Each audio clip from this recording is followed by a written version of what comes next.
Akala mo nasa Bohol tayo? No! Andito tayo sa Mini Chocolate Hills ng Umingan. Isa itong pasyalan na pinupuntahan dito sa bayan. Tara, let's go enjoy the view!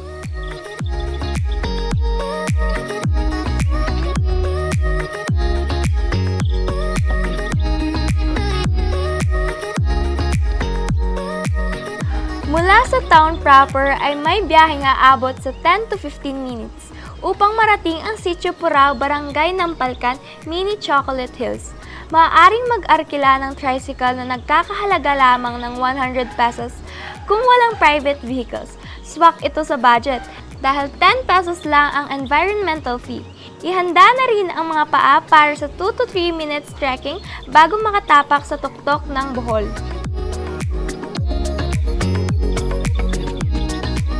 Sa mga gustong pumunta po dito, much better po sana kung pumunta muna sila sa munisipyo to visit the tourism office para at least po mag-guide po sana namin sila kung saan po yung way papunta dito sa Mini Chocolate Hills.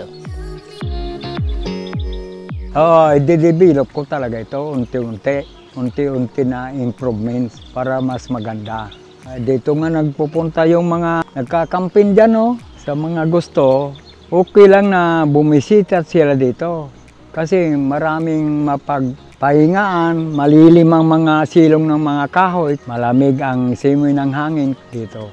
Hindi lamang ang view ang ma-enjoy dahil maaari ring mag-camping, picnic at photoshoot. Paalala sa mga bisita, Claygo o clean as you go. Pag nasa information naman na po kayo ng ating Mini Chocolate Hills, usually may mga nagsasabi naman po na dyan regarding po sa safety. And at the same time, most especially po sana, yung iba may dala na silang mga tungkod, especially po yung mga medyo may edad na or let's say na lang din sa mga bata para for their safety na rin po, especially sa pag-akyat, and possible sana naka-rubber shoes na rin po sila or nakapang gala outfit talaga.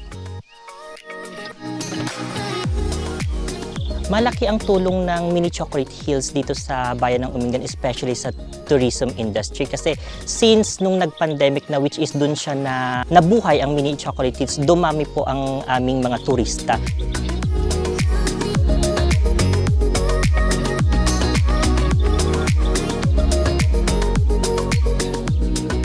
Siguradong hindi ka mabibitin sa makikitang ganda dito sa Mini Chocolate Hills. Pero paniguradong mas mabubusog pa tayo sa susunod nating pupuntahan. Excited na ako, kaya let's go!